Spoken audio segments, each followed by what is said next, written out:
स्वाहाम् अर्हन्तो भगवन्त इन्द्रमहिता सिद्धाते सिद्धि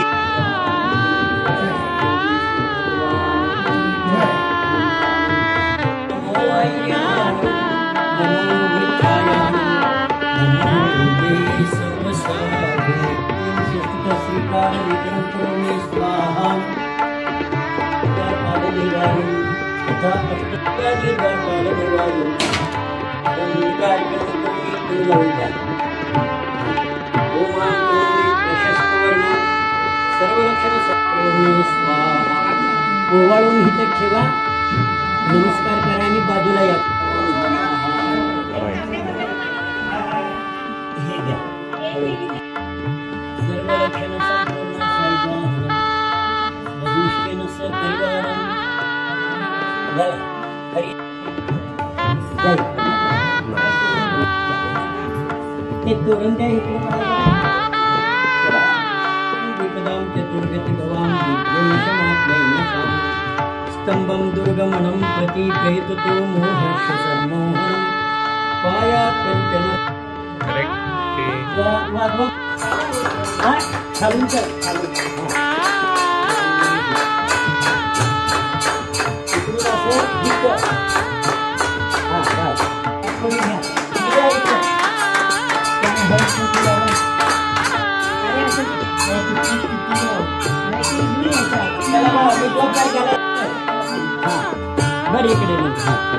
चला एक मिनिट तसंच थांबा या येस बरोबर आहे उजवा पाय ठेव हां ओके चला उजवा पाय एक मिनिट हां ओके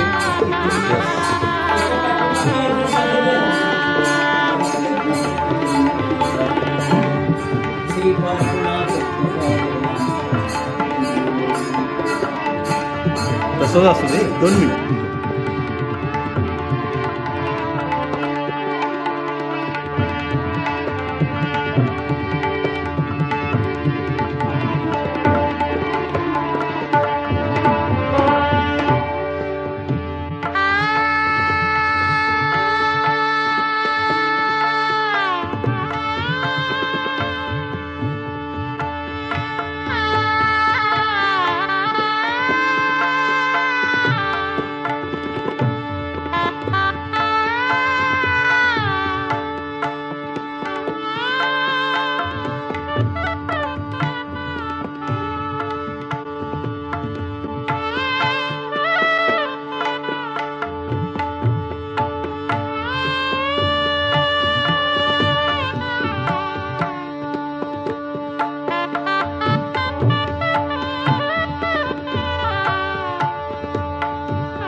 आणि गारव्याचं जे आहे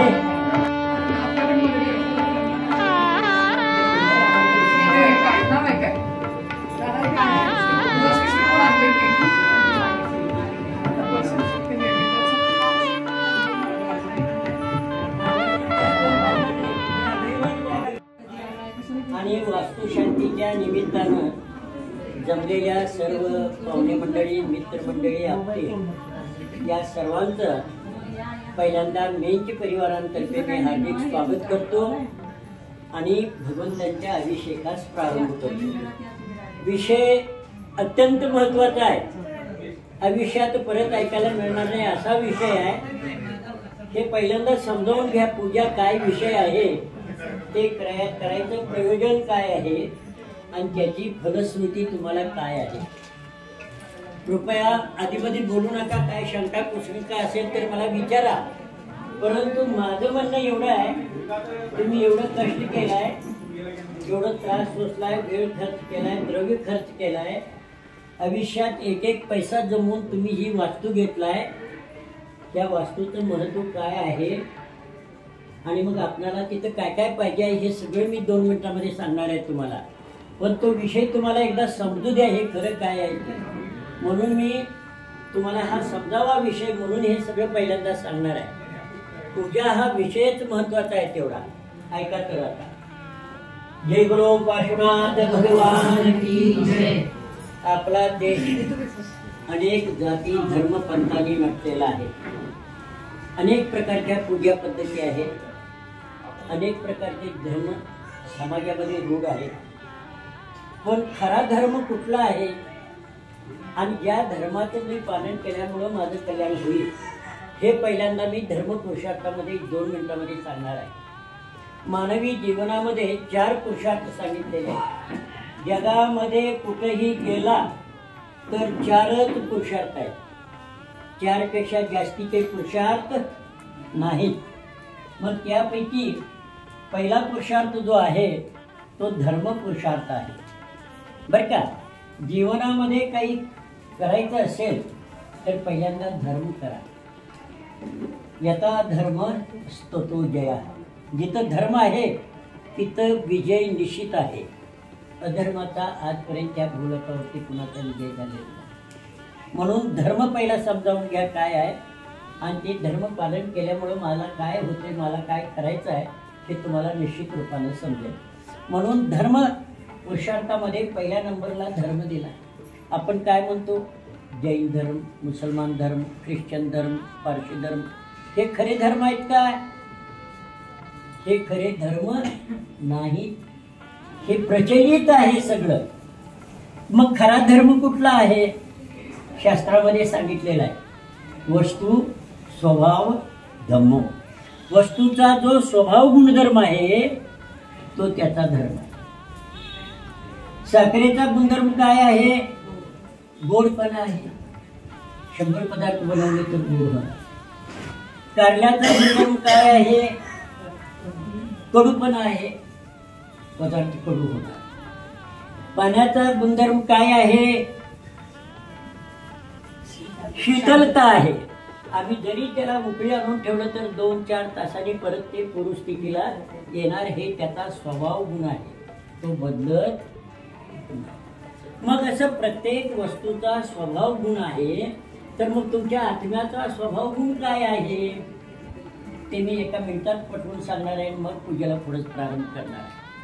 तर आता मी एक उदाहरण देऊन तुम्हाला ते पटवून देऊ शकतो. कसं? एक क्रोध. क्रोध म्हणजे राग. राग प्रत्येकाला येत असतो. राग येत नाही असा जगामध्ये मी माणूस बघितलेला नाही. परंतु शांत निर्मळ बसलेला माणूस अनेक माणसं मी बघितले. मग राग कधी येतोय तुम्हाला? मनाविरुद्ध काहीतरी झालं, कोण काहीतरी बोललं, एखादं नुकसान पदरात आलं तर मनुष्य राग करतो. आणि ज्या वेळेला राग करतो त्यावेळी त्याची विवेक बुद्धी नष्ट होते. आणि मग त्या रागाच्या भरात तो अनेक काय वाटेल ते अपशब्द बोलतो, अमुक करतो, तमुक करतो. आणि 80 कोटीचा राग असेल तर एखाद्याची हत्या करूपर्यंत सुद्धा त्याची बदल जाऊ शकते. मला सांगा, निमित्त मिळाल्यामुळं राग तुमच्याकडे आला काय? तुम्ही पूर्वी रागात होता? नाही. म्हणजे काय तर कारण झालं आणि राग आला. राग किती वेळ असतोय तुमच्याजवळ? 5 मिनिटं, 10 मिनिटं, अर्धा तास. एकदम खुमशी माणूस असेल तर जरा दिवसभर. परंतु परत राग जातोय आणि तो माणूस पूर्ण स्थितीला येतो.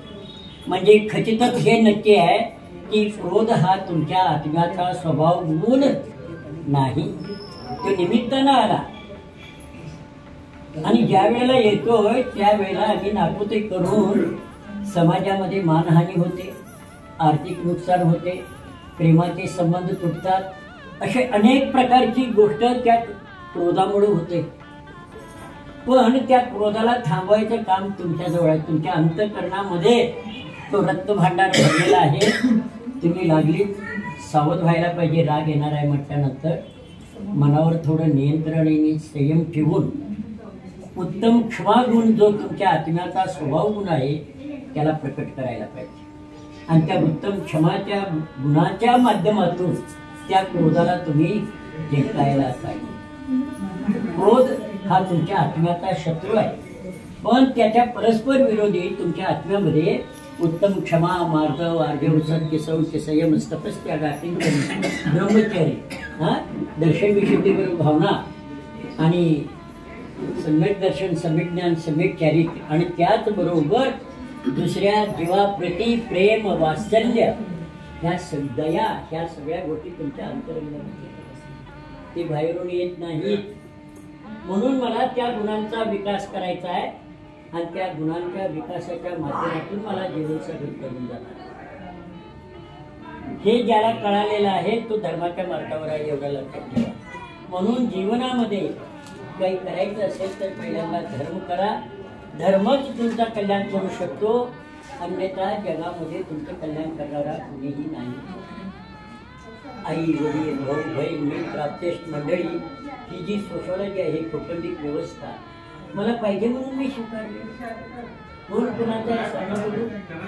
जीव एकटा येतोय, एकटा जातोय, रिकामा येतोय, रिकामा जातोय, तरी पण अहंकाराच्या भावनातून हे घर माझं, ही शेती माझी, ही गाडी माझी, काय आपलं नाही का रिकामा जात. हे सगळं नश्वर आहे, नाशवंत आहे आणि आपल्यापासून फार दूर आहे. आज आमचं झालंय, उद्या आणि कुणाचं तर होऊन जाणार आहे. तर याच्यावर एवढं भिस्त ठेवायचं नाही, पण पहिल्यांदा हे लक्षात ठेवायचं की मला धर्म करायचा आहे आणि धर्माच्या माध्यमातून माझे आत्मकल्याण करून मला पुरुषार्थ करून इथून जायचं आहे. कारण काही घेऊन जात नाही. या भूमीवर तीर्थंकर झाले, चक्रवर्ती झाले, जगत जेते झाले, संत महंत झाले, कसले कसले लोक इथं जन्म घेतली, कुणाला काही घेऊन जात आले. जग जिंकण्याची महत्वाकांक्षा असलेली माणसं सुद्धा होऊन गेली. सिकंदर बादशाहसाठी तलवारीच्या जोरावर हिंसापात, रक्तपात करून जग जिंकल्याचा आभास त्यांना झाला. पण जग जिंकता आलं, मृत्यू एक दिवस येणारच की. चुकणे हा माणसाचा स्वभाव गुणधर्म आहे आणि मग मृत्यू एकदा आला, तिथं जन्म आहे तिथं मृत्यू नक्की आहे. काय कोण जगामध्ये अमरपट्टा घेऊन आलाय?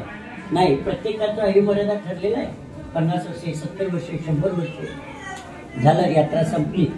मग सिकंदरला पण मृत्यू आला. अनाप करू लागला, व्यथा करू लागला, दुःख करू लागला. आता असलं ऐश्वर, वैभव, रक्त राशी पडलेल्या होत्या, हे सगळं कसं सोडून जायचं? तो मिठी मारून काढायला लागला. पण पूर्वजन्माचं काहीतरी पुण्य अजून शिल्लक होतं. मी चमकली डोक्यामध्ये. तो सेनापतीला बोलवला आपल्याकडं आणि त्याच्या कानामध्ये एक मंत्र सांगितला. तो मंत्र आज सुद्धा जगाला संदेश देण्यासारखा मंत्र आहे. काय सांगितलं त्यांनी? हे बघ, ज्या वेळेला माझा मृत्यू होईल आणि माझी अंत्ययात्रा निघेल, सबहाली हवाली थे मगर सिकंदर जाते वक्त दो हात खाली. तिरडीवर माझे दोन्ही हात सताड उघडे ठेवा. का? त्या जगाला कळू दे, हा जग जिंकलेला माणूस रिकामा आला होता आणि आता शेवटी रिकामा चालला. एवढा मोठा संदेश त्यांनी दिला जगाला.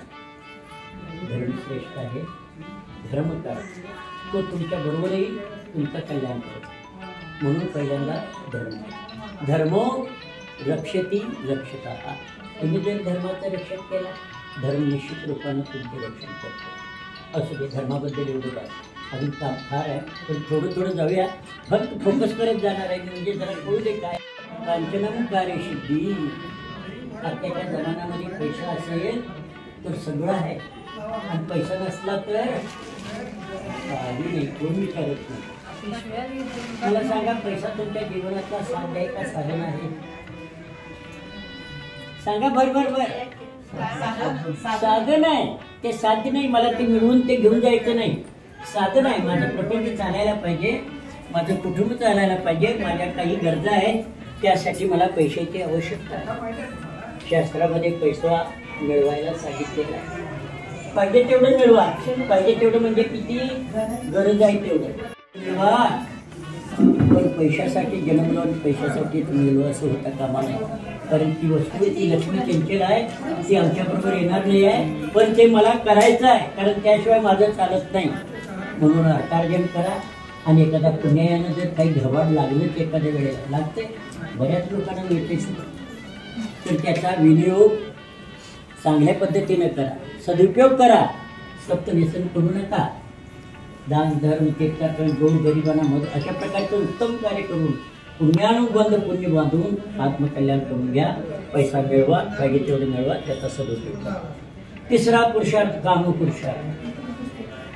विवाह संस्काराशी संबंधित हा विषय आहे. प्रपंच सुद्धा तुम्हाला करायला सांगितले.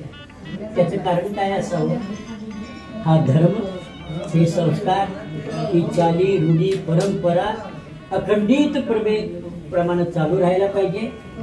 म्हणून तुम्हाला प्रपंच सुद्धा करायला सांगितलेला आहे.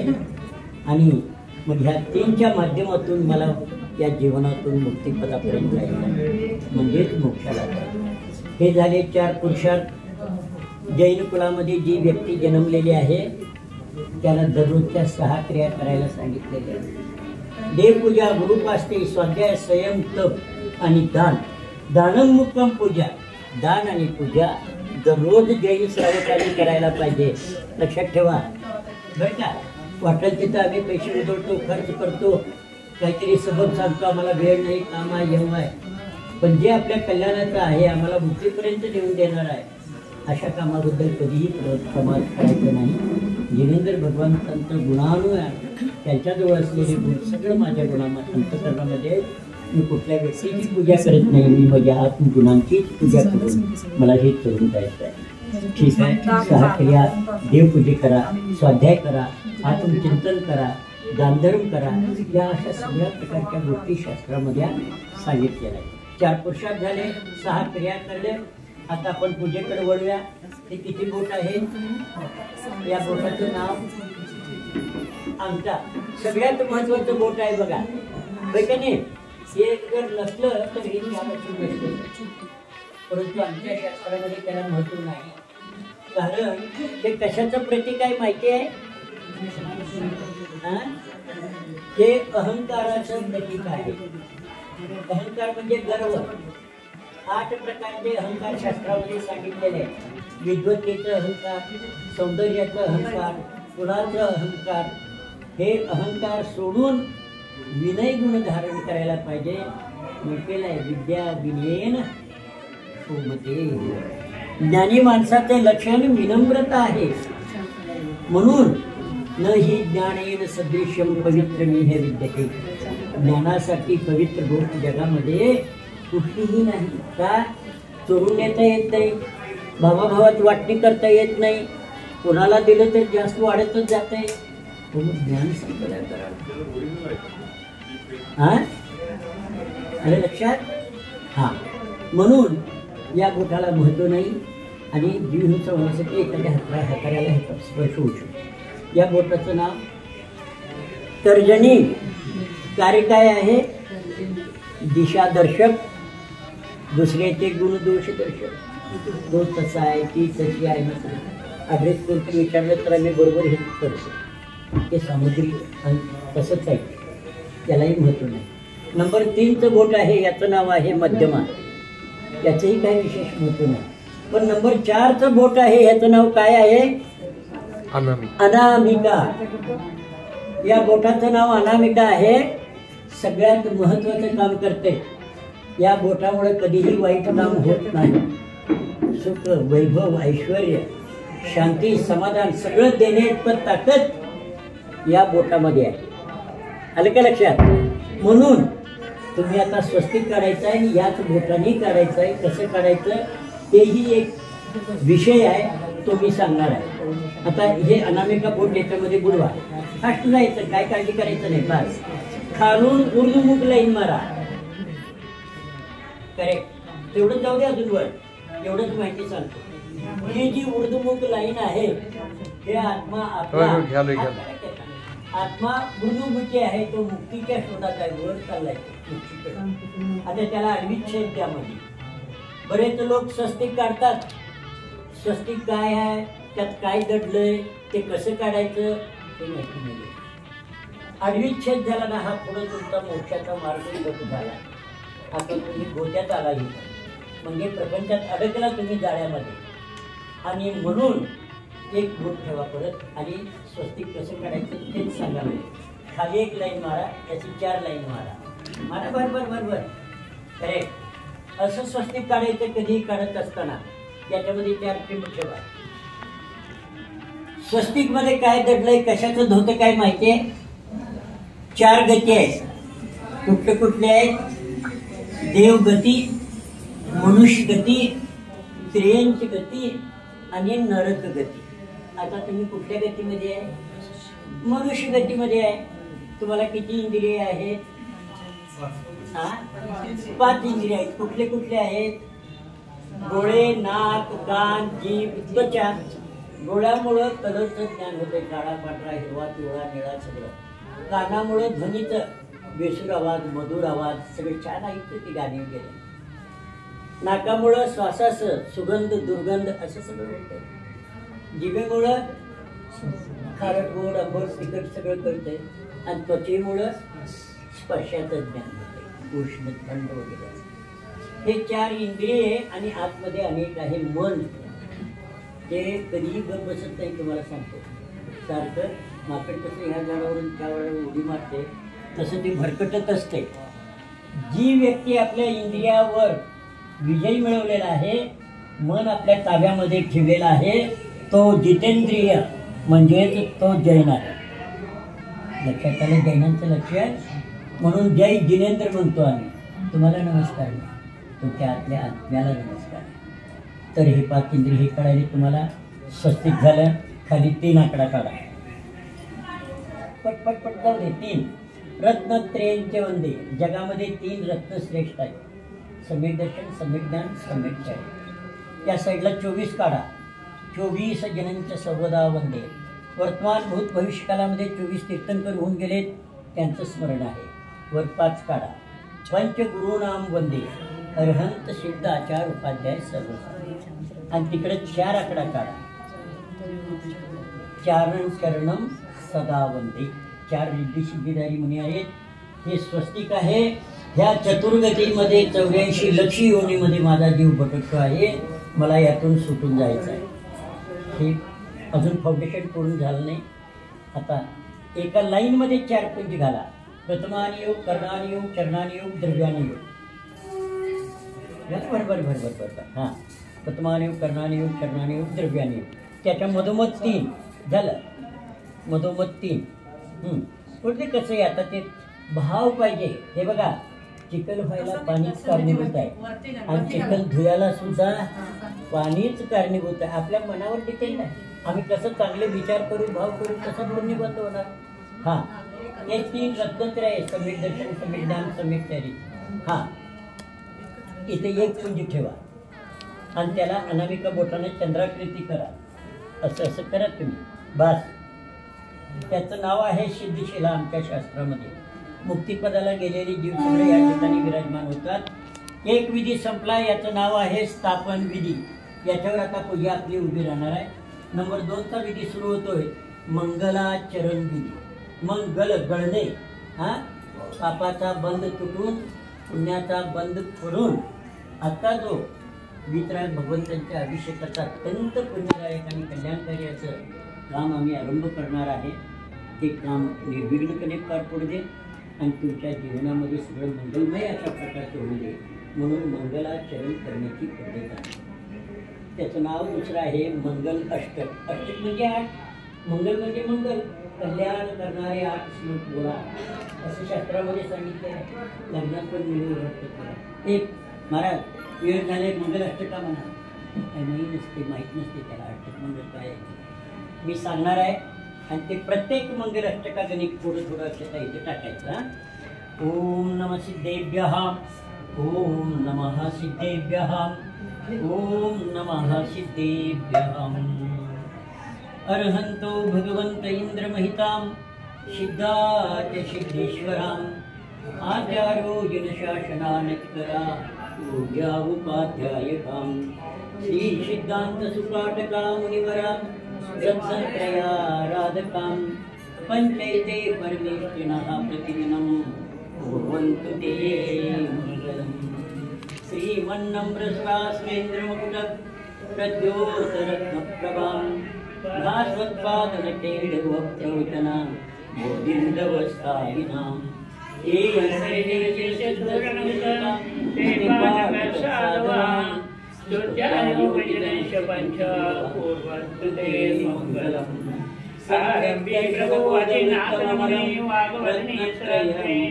वंदोने गुरु शांति सागर मुनि तारुण यावे भुवि दीर्घायुष्य सुख सुख पुत्र उभया ठेवो जगे या सुखे श्री मंगल मोठी शिरीष करितो पूर्वंतु ते मंगलम्। नादेयादिजनादिपास्त्रिभुवनं शाखा चतुर्विंशतिं श्रीमन्तो भरतेश्वर प्रवृतयो ये चक्रिणो द्वादशं हे विष्णु प्रतिविष्णुलाङ्गलधरं सप्तोत्तरा विंशतिं स्त्रैकाले प्रतितार्थे षष्टिपुरुषः कुर्वन्तु ते मङ्गलम्। अर्हन् मङ्गलं भगवाञ्जनः मङ्गलं प्रथमाचार्यो मङ्गलं नमस्याः विधिपूर्वकम् विधि पूजा प्रस्तावनाय पुष्पाञ्जलि। भोले पार्श्वनाथ भगवान की चौबीसों भगवान की नमो हरिहंतान नमो विद्यान नमो आर्यान नमो वत्सायान नमो हे सो पंचमयान सर्व पावकनाशनम मंगलानंच संदेशी जो भव्य जीव जयकुलामध्ये जन्मले प्रातःसमोर उठून हे 8 मंगलाष्टक स्वतः मुखाने म्हणतो तेव्हा कोण तर भक्तीनं म्हणायला लागले तो श्रवणी करतो तो दूर नियमन मुक्तीपदाला जातो। 2 विषय झाले, तिसरा विषय सुरू होतोय संध्यावंदन। संध्यावंदन म्हणजे काय विषय आहे ते फक्त ब्राह्मण क्षत्रिय आणि वैश्य या तिघांनाच सांगितलेलं आहे। आता तुम्ही डॉक्टर आहात, हे शरीर कशाने बनले तुम्हाला माहिती असेल। शरीर सप्तधातूंनी बनलेलं आहे। याच्यामध्ये रक्त आहे, मांस आहे, हाडं आहे, रोगाची खचाखच भरलेली खाण आहे। तरी आपण त्याला नाना प्रकारानं अलंकार घालून वस्त्र करून ब्युटी पार्लरमध्ये सगळं सजवतो। त्याच्या अवस्था माहिती आहे 3 आहे, बाल्यावस्था, किशोरावस्था, वृद्धावस्था। नश्वर आहे ते आपलं नाही आहे, ते एक दिवस जाणार आहे। परंतु त्या शरीरामध्ये राहणारा हा जो आत्मा आहे तो अत्यंत पवित्र आहे आणि तो अमर आहे। तो ही जागा सोडून जाणार आहे, त्यासाठी मला हे सगळं करायचं। मग हे असं अशुद्ध शरीर घेऊन मी भगवंताची पूजा करू शकतो। म्हणून दोन्ही प्रकारे अंतरंग आणि बहिरंग दोन्ही प्रकाराने मी शुद्धी करणार आणि मग भगवंताची पूजा करणार। एक श्लोक सांगतो, त्याचा सांगतोय संध्यावंदन। पूर्वाने निजपानिपादंगनं प्रक्षाल्य पूर्तैज्वलेन यत् पूर्वाभिमुखं सुखासनगतां गुणोत्तमावाभिजां। संध्यावंदनम पद्मासनाने बसून ही संध्यावंदन क्रिया करतो तो सदैव आरोग्यवान होतो, असा त्याचा अर्थ। मी मंत्राने शुद्ध करणार आहे, कारण हे ब्लड चेंज केलं तरी सुद्धा ते शरीर शुद्ध होऊ शकत नाही। करा ओम द्राम द्राम द्रीम द्रीम द्रावय द्रावय हम झम झीम क्षीम हम सस्वायिती अमृत पुरुषोत्तम मंत्रा। जणू काय माझ्यावरचा आता अमृताचाच वर्षाव होतो आहे। मी अंतरंग आणि बहिरंग असं दोन्ही पद्धतीने शुद्ध होऊन आता भगवंताची पूजा करणार। ओम ह्रीम असुजर शिवान कुंभाषितं सर्वचंदनानि सर्वशतानि सर्वपुष्पाणि सर्वहिरण्या जय हो। अत्र तिष्ठ घटस्थापनं जय हो। अत्र मम यामहे प्रतिगृहीताम् अर्घ्यं समर्पयामि। हात धुवून घ्या तिथं नॅपकिन दिल्यावर पुसून घ्यायचं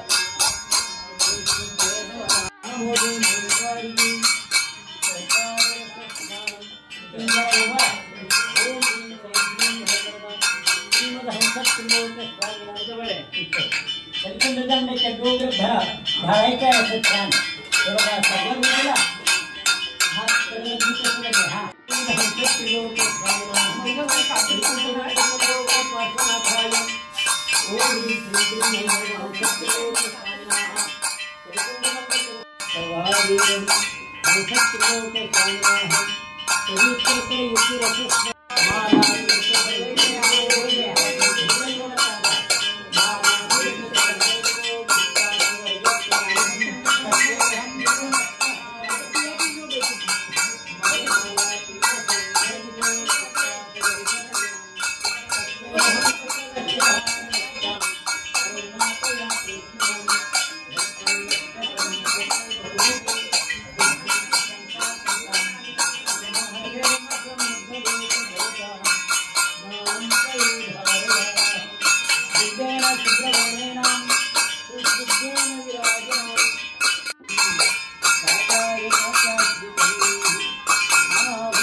संस्थापयामोदिनं सौरभेन पराशुद्धिं धारिणा शितवारिणां स्वभावप्रथमा स्वामिनां पवित्रतर जलस्नपनं करोमि स्वाहा कसा टाकायचा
हाँ चला आवरा झालं बघा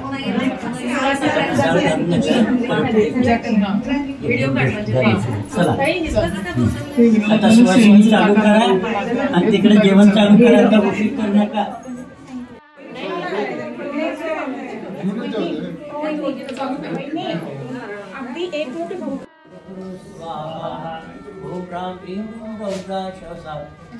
कमलाकर में नाम देश अशुभ कुटुंब परिवार विनिश्चय सर्व शांति सर्वती आरती केवल ज्ञानी